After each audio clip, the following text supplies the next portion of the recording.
अल्लाह का आज मैं मैं आप देख रहे हैं GM authentic reaction YouTube channel. आपका हमारे इस चैनल पर दिल की तहे दिल से वेलकम। अगर आप देखना चाहते हैं इस तरह का रिएक्शन वीडियो तो हमारा चैनल जरूर सब्सक्राइब करें। उम्मीद करते हैं आप खैरियत से होंगे, यूँ हंसते मुस्कुराते रहें और हमें भी हमारा प्यार हमें दिखाते रहें, अपना प्यार। हमारा चैनल ज़्यादा से ज़्यादा लाइक शेयर और सब्सक्राइब करके। तो चलते हैं वीडियो सबसे पहले देख लेते हैं वीडियो में क्या फिर देता है अपना रिएक्शन। राम राम भाइयों, के हाल चाल साथियों। आज मैं आया हूँ कुरुक्षेत्र हरियाणा के अंदर एक आलू के खेत पे। लेकिन ये कोई साधारण आलू का खेत नहीं है। जो इस फार्म के मालिक हैं वो 130 एकड़ के अंदर ये आलू लगा के इसका बीज बेचते हैं और बीज बेच कर 6 से 8 करोड़ का टर्नओवर वो हासिल करे हुए हैं, जिसमें से 2 से 2.5 करोड़ वो सूखा मुनाफा कमा रहे हैं। क्या है ये आलू का बिजनेस, कैसे आप बीज तैयार कर सकते हैं, सारी A to Z जानकारी आज की वीडियो में आपको मिलेगी। तो इसी के लिए सबसे पहले आपको मिलवाते हैं फार्म के मालिक से। राम राम जी। राम राम भाई। एक छोटा सा अपना परिचय दे देते जी। मेरा नाम सुखदेव सिंह है, डिस्ट्रिक्ट मेरी कुरुक्षेत्र है, राज्य मेरा हरियाणा है, विलेज मेरा रावा है जी। आलू का ये सिस्टम और आपका बिजनेस वगैरह समझने से पहले थोड़ा आपके बारे में समझते हैं। आपने पढ़ाई लिखाई कहाँ तक क्या कर रखी है जी? मैंने 10वीं क्लास से स्कूल छोड़ दिया था जी। 10वीं क्लास में स्कूल छोड़ने की क्या वजह जी?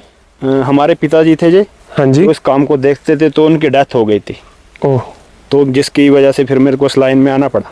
अच्छा। हाँ जी। तो ये जो आलू का काम है इसकी शुरुआत कैसे हुई? आपने कैसे इस चीज को अपनाया? ट्रेनिंग वगैरह कहाँ से ली?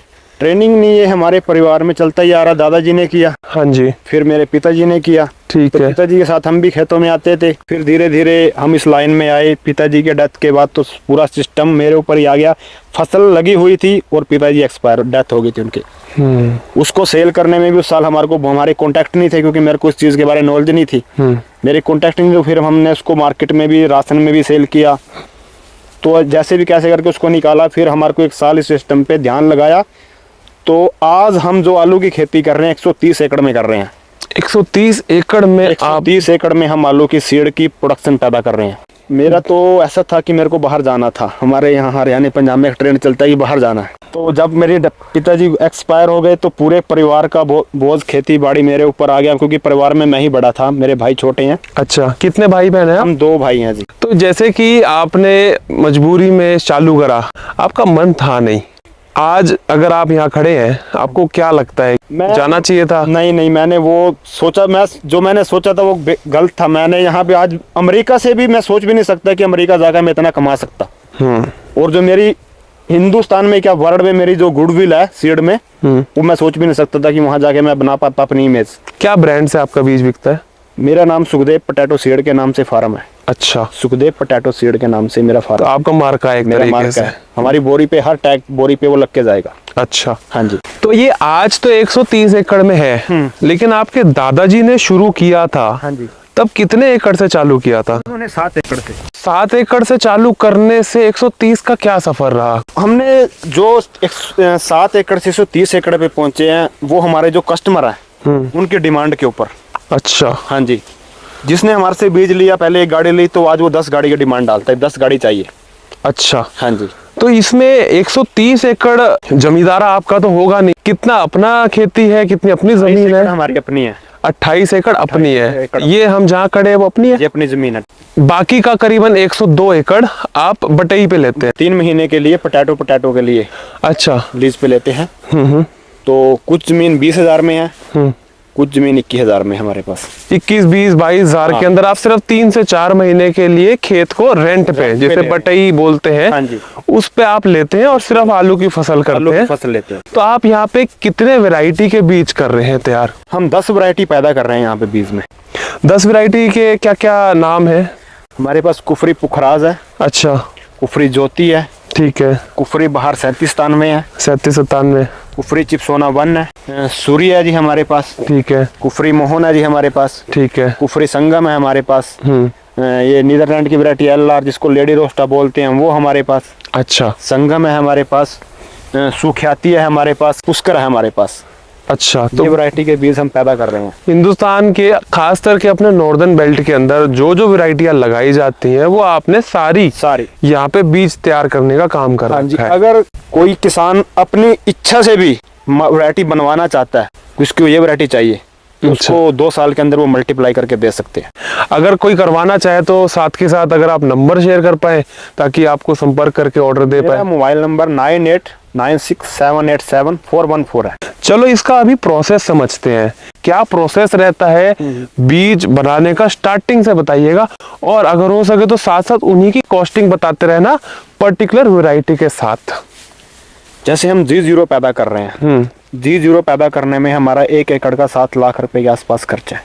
G0 जनरेशन जीरो, हाँ जी। क्या मतलब है इस चीज का? G0 क्या है? ये जो बिल्कुल न्यू सीड होता है, नया बीज होता है, बिल्कुल न्यू फर्स्ट जनरेशन जिसको बोलते हैं। तो ये नया बीज कहाँ से आता है? जी हमारा CPRI से, CPRI जो कुफरी अपना, हाँ। ठीक है। वहां से, और कुफरी के नाम पे ही ये बीज है जो आप कुफरी ख्याति और ये सब सुनते आ रहे हैं। इसके अलावा हमारे पास नीदरलैंड से भी, जैसे हमारी लेडी रोस्टा वैरायटी LR जिसको बोलते हैं, इसका खाने में सबसे अच्छा टेस्ट है, वो हम बाहर से मंगाते हैं कच्चा। साथियों यहाँ पे मैं आपको थोड़ा समझाना चाहूंगा कि आखिर ये आलू के बीज का प्रोडक्शन होता कैसे है। अब आप यहाँ देख सकते हैं हमने भी अपना आलू खेत में लगा रखा है, अच्छी खासी आलू की प्रोडक्शन हो रखी है और साइज भी ठीक ठाक है, ठीक है।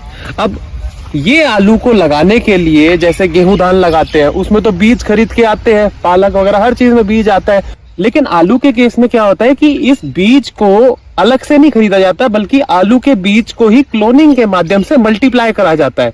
तो आलू लगाने के लिए क्या करते हैं, ऐसा आलू लेके आते हैं खरीद के, या अपना ही जो आलू हो रखा है उसको खेत में लगा देते हैं अक्टूबर के महीने में, और उसके बाद वो 4-1 महीने के अंदर हमारा आलू मल्टीप्लाई हो जाता है।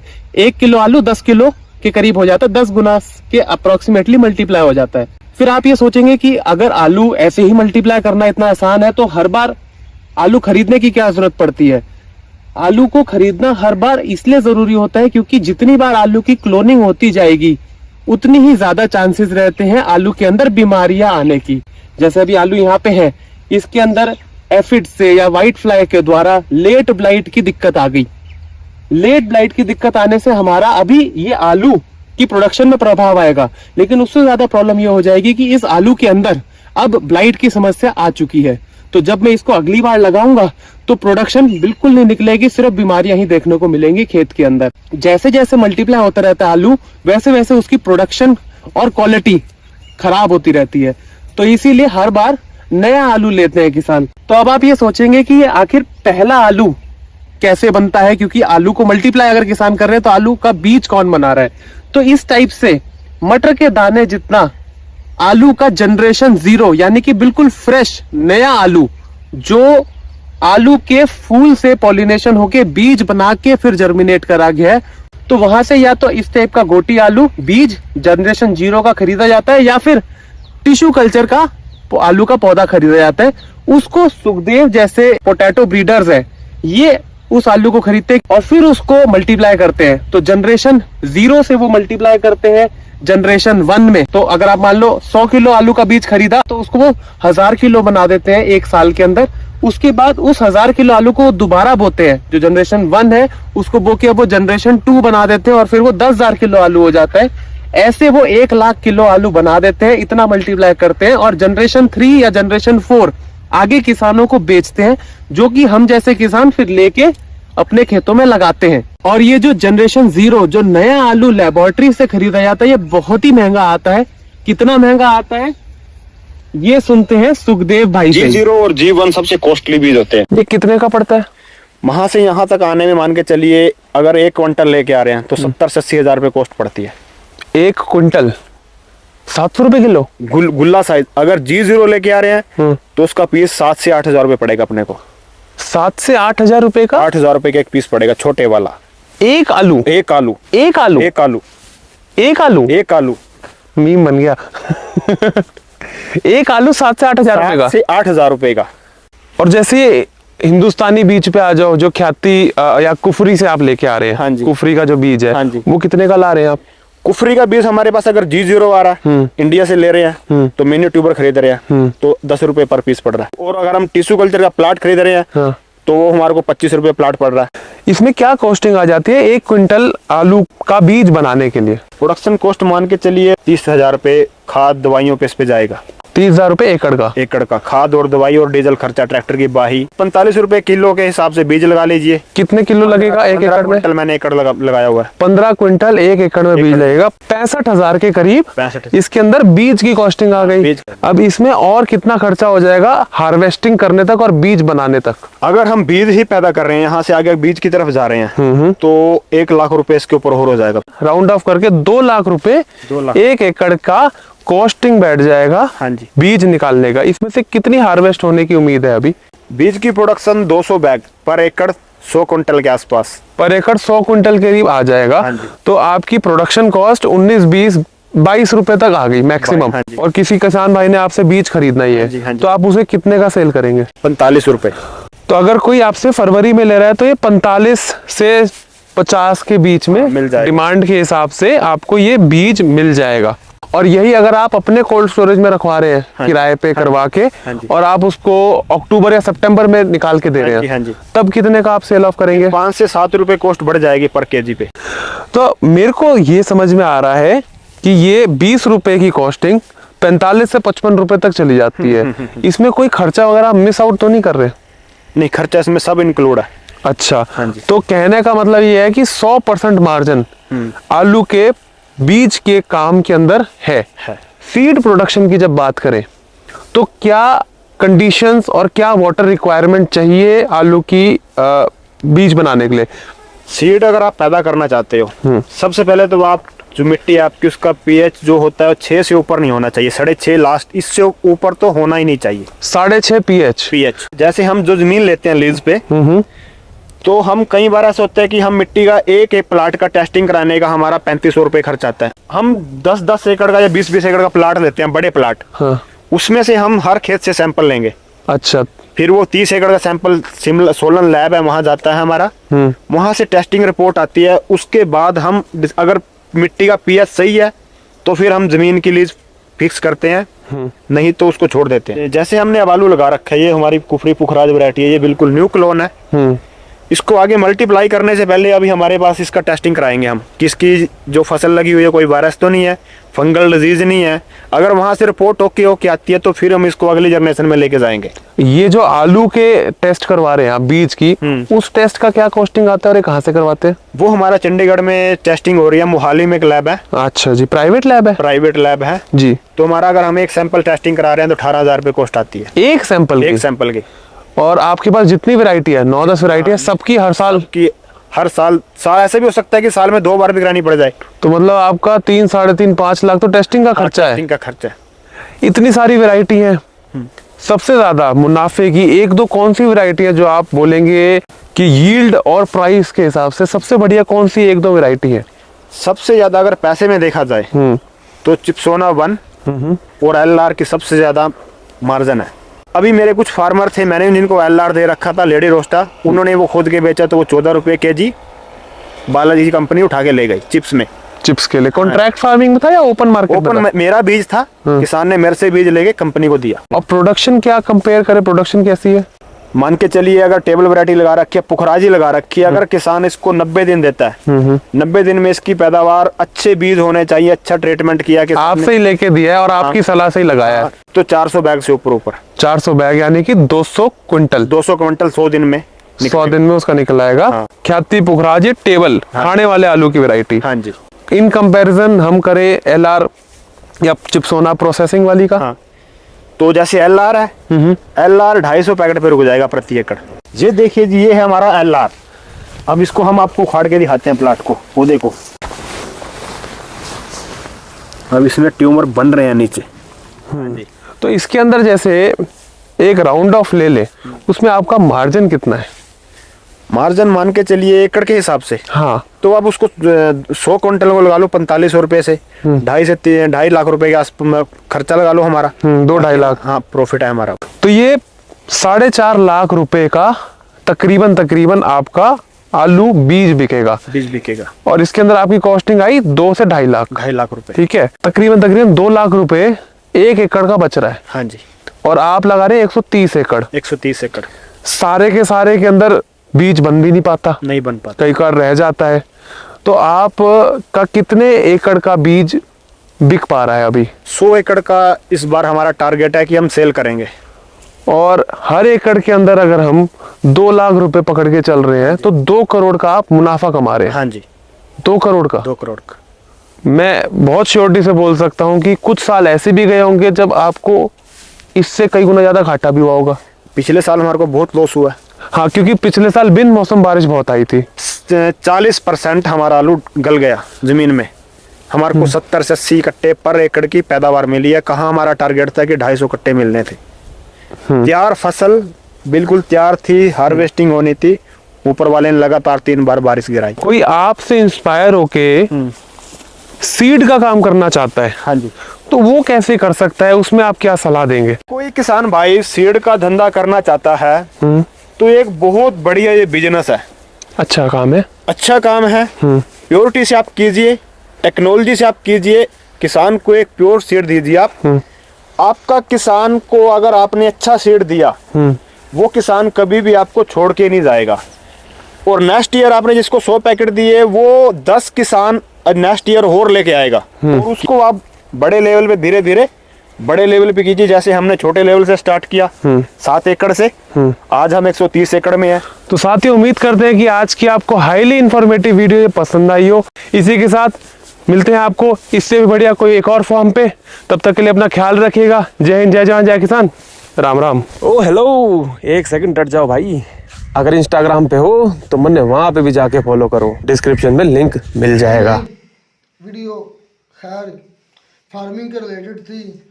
हमने कौन सा आलू लगाना था भाई गुलजार।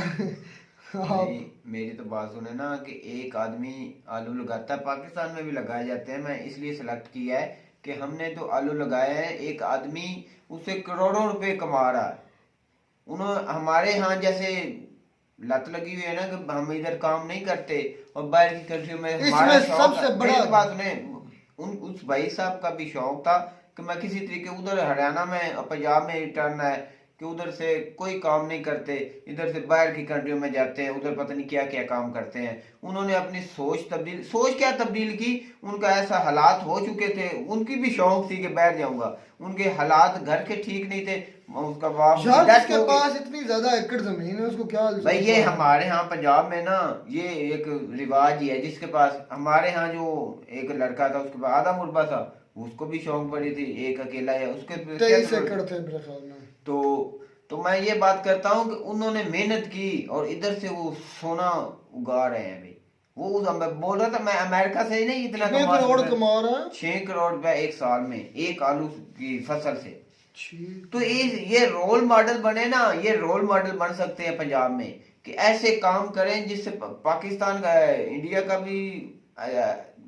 इंडिया की जरूरत पूरी हो और अपनी जरूरियात भी पूरी हो और अपना माशरे में एक नाम बनाए। वो एक ब्रांड बन चुका है भाई। बिल्कुल, उन्होंने पूरे इंडिया में उसका आलू चलता है, उसका अपना नाम है। यही चीज होती है उसमें। देखो उसके पास अपने 28 एकड़ है, लेकिन उसने 102 एकड़ लिए हुए रेंट पे, जिसका वो रेंट भी पे कर रहा है, लेबर भी, मजदूरी भी उधर दे रहा है, ट्रैक्टर का जो सारी बात है डीजल वगैरह खर्चा भी दे रहा है। लेकिन उसको एक बेनिफिट जरूर है, क्योंकि जितनी ये इंडिया की गवर्नमेंट सब्सिडी दे रही है ना खादों पर, और उसके बाद डीजल ऑयल पर, उसके बाद बिजली पर, मेरे ख्याल में किसी भी इंडिया के जो देहात से ताल्लुक़ रखने वाले लोग हैं वो किसी को भी बाहर जाने की जरूरत नहीं है। हमें इतनी सस्ती चीज़ें मिले, हमें क्या ज़रूरत है बाहर। हमारे जिस तरह आज लोग जा रहे हैं हमारे गांव से हर आए रोज़, कम से कम हमारी आधी आबादी, यंग जनरेशन आधी से भी ज़्यादा दूसरी फॉरेन कंट्रीज में बैठी। वजह क्या है? क्योंकि हमें इधर सब्सिडी नहीं मिल रही, क्योंकि हमारे पास भी हैं सही ज़मीनें, तो महदूद सही, लेकिन अगर सब्सिडी होती बिजली पर, खादों पर, स्प्रे पर, सारी चीज़ों पर सब्सिडी होती, सस्ती होती, तो हमें भी कोई ना कोई फ़ायदा मिल जाता। यही वजह है कि इंडिया के लोगों को ये बेनिफिट ज़रूर है कि उनकी गवर्नमेंट, जो मोदी गवर्नमेंट, वो उनको सब्सिडी दे रही है। वो जो हमें उस पर वीडियो भी की थी, और 2000 रुपया यूरिया की बोरी के पीछे 2000 या 2200 रुपया वो सब्सिडी सब्सिडी दे दे रही रही है। मैं हैरान हो गया था। तो ये सब्सिडी दे रही है, उसका रिटर्न भी ले रही है ना, कि सस्ती चीजें हर मिल रही हैं उनको, हाँ जी। उसकी आवाम को। जो मोदी साहब का विजन है कि आम आवाम को जो सहूलतें मिले ना, मिले। उससे फायदा होगा। उनको जिम्मेदारों को भी सब्सिडी दे रहे हैं, उसको पैदावार ज्यादा ले रहे हैं, उसकी पैदावार ज्यादा होने की वजह से इंडिया के पास गेहूं ज्यादा आती है, हर चीज सब्जी उनके पास वाफर मकदार में आती है। असल यही भाई फर्क पड़ता है भाई ना। गुजार हम तो अपना पॉइंट ऑफ असद भाई तो आज सो रहे हैं, पता नहीं क्या वजह है उसको। सो नहीं रहा, मैं आपकी बात तो बोल आप ही आपका बोले भी ना एक ना, ये आप भी जिम्मेदार हैं क्या? हमारे यहाँ आप भी फिरते हैं कि, तो ये कैसा यहाँ फार्मिंग? हमारे फैसलाबाद के कुछ काफी जरा इलाके में नीचे वाला पानी इस्तेमाल नहीं हो सकता, क्योंकि यहाँ का जमीन जो है ना वो सब नहीं मानती। हाँ, मैं उकाड़े की तहसील उकाड़ा जो है ना, मेरा जिला उकाड़ा, जिला। उस पर गया। हमारे रिश्तेदार उधर है, मैं वहाँ पर जाता हूँ।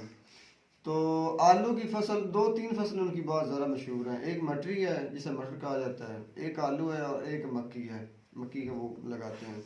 अच्छा, आलू की तैयारी सबसे ज़्यादा मुश्किल है मेरे भाई। अच्छा, आलू की तैयारी मुश्किल है? आलू की तैयारी सबसे ज़्यादा मुश्किल होती है। उसके लिए आपको ज़मीन बहुत ज़्यादा बार ना इस्तेमाल में लानी पड़ती है, बार बार हल चलाना पड़ता है। जितनी वो मिट्टी जितनी वो बारीक होगी, नरम होगी, इतना ज्यादा वो पैदावार ज़्यादा देगा। होगा। अच्छा, यहाँ पर पता क्या मसला पाकिस्तान में जो मैंने देखा है, एक तो सब्सिडी नहीं है मेरे भाई। जब फसल लगाई जाती है ना, तो बीज मुझे नहीं पता कि वो पाकिस्तान से लाते हैं या कहीं और किसी कंट्री से मंगवाते हैं, क्योंकि वो तो तैयार हुए बीज लेते हैं मेरे भाई, खुद तैयार नहीं करते। अच्छा, ऐसा मैंने कभी नहीं सुना।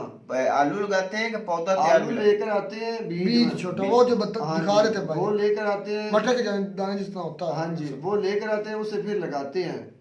तो उससे जो आलू बनते हैं मेरे भाई, वो मंडी में आते हैं, और बाद औक़ात इतना ख़राब रेट हो जाता है आलू का मार्केट में कि वो आलू जो बड़े किसान हैं वो इस डर से निकालते ही नहीं ज़मीन से कि हमें इसकी मजदूरी भी अपने आप को अपने मतलब कि खुद को देनी पड़ती है। मतलब रेट ही नहीं मिलता। रेट नहीं मिलता मेरे भाई। हालांकि जितनी फसल यहाँ पर है उन इलाकों में जहाँ नीचे से पानी मिलता है मेरे भाई और फसलों को लगाया जाता है, अगर रेट और हुकूमत का डिसिप्लिन वगैरह आवाम के साथ बिल्कुल कॉन्टैक्ट हो और उन्हें दिया जाए, सब्सिडी दी जाए मेरे भाई, तो ये भी ज़रूरी मुल्क है और यहाँ पर भी कीमतें खाने पीने की चीज़ों की बहुत कम होंगी। असल भाई जो बात कह रहे हैं शायद आप न समझ आइए, वो जो कह रहे हैं नीचे वाली ज़मीन हमारा पानी निकलता, मकसद ये उनका कहने का कि हमारी जो ज़मीन है जब ट्यूबवेल के ज़रिए, ट्यूबवेल वगैरह के ज़रिए हम जब पानी अपनी ज़मीन को इधर फसल बाल के देते हैं तो वो पत्थर हो जाती है, मतलब कि वो सख्त हो जाती है, सख्त हो जाती है, वो फिर कोई भी फसल नहीं देती। इसलिए हमारी ज़मीन को नीचे वाला पानी जो है ना, नहर ज़रूर लगा सकते हैं, लेकिन नीचे वाला जो पानी ट्यूबवेल के ज़रिए या बोर के ज़रिए हम नहीं लगा सकते। ये हमारी सबसे बड़ी समझ एक फॉल्ट है हमारी ज़मीन का। उसके बारे में किसके पास रेमेडी है कि किसका कोई हल है, क्योंकि आप भी ज़्यादा बात है, लोग कुछ ना कुछ पंजाब से देख रहे होंगे और ये करते होंगे खेती बाड़ी, कि ये जो ट्यूबवेल का पानी ज़मीन लगाने के बाद सख्त होती है, इसकी क्या रेमेडी है, इसको किस तरह हल किया जा सकता है, पानी में कौन सी चीज़ मिलाई जा सकती है, तो उसको भी हमें भी आप अगर मशवरा देना चाहें तो दे सकते हैं ये भी। और साथ साथ हम ये ज़रूर कहेंगे कि जो इंडिया की गवर्नमेंट सब्सिडी दे रही है, इसलिए इंडिया के किसान आज जो है वो खुशहाल भी है और इंडिया भी तरक्की कर रहा है, और 6 करोड़ रुपया एक साल में मानी रखता है भाई मेरे। रुपए कमाने की बात नहीं है, उसकी जो माशरे में और इज्जत वकार बनी है, जो ना, ब्रांड बना हुआ है, जो ब्रांड बना हुआ है ना, वो उससे हर रुपए हर वो सबसे बड़ी चीज है। अच्छा, आप इस बात पर चौंक रहे हैं कि वो 6 करोड़ साल में कमाता है, ऐसा ही है ना? तो मैं आपको एक बहुत हैरत अंगेज बात बताऊं मेरे भाई, हमारा जो इलाका है ना थल वगैरह का, वहाँ पर अब ये करना गवर्नमेंट को चाहिए था, बकौल के जैसे गवर्नमेंट है, कर कौन रहा है? ये ठेके दिए गए हैं फौज को ये ठेके दिए गए हैं। वो उस इलाके में कच्ची नहरें खोदते हैं क्रेनों के जरिए, और जो पानी है ना दरियाओं का मेरे भाई, वो उसमें छोड़ दिया जाता है, जहाँ तक वो जाते हैं पानी वहाँ तक रहता है। वहाँ से आप पानी निकालते हैं बोर के जरिए, पंप लगा लें, जो चीज़ मतलब बड़ी लगा लें, उसमें आपको कैद नहीं है कि आपको टैक्स पे मकसद एक बात। और जो ज़मीन पाकिस्तान आज़ाद होने से लेकर अब तक काश्तकारी के काबिल नहीं हुई मेरे भाई, वो आज काश्तकारी के काबिल हो रही है। और वहाँ से जो फसल आ रही है ना मेरे भाई, आपको छल्ली का एक मतलब हिस्सा मिलेगा इतना, ये मेरा हाथ देखे, इतना ज़रा इतना हो जाएगा। वहाँ से जो लोग यहाँ हमारे इलाके से गए, वो कहते हैं कि हम आपको वहाँ से छल्ली ला कर देना, तो आप मानेंगे नहीं कि ये चली ज़मीन से उगती है। तो ये बड़ी अच्छी बात थी, बड़ी अच्छी वीडियो भी थी। उस भाई ने अपना ब्रांड बनाया, ये सबसे बड़ा सबक था कि आप अपना ब्रांड बनाएं, तब भी आप मुल्क को कौन की ट्रिक मैं किसी मुल्क की गुलामी करने के बजाय उसमें अपना अपने ब्रांड मुल्क बनाए, में कोशिश ब्रांड करें। बनाए। तो उम्मीद करते हैं आपको हमारी ये वीडियो अच्छी लगी होगी। वीडियो अच्छी लगी हो तो हमारे चैनल जरूर सब्सक्राइब करें। मिलता नई वीडियो में नया टॉप के साथ, तब तक दीजिए इजाजत। अल्लाह हाफिज़।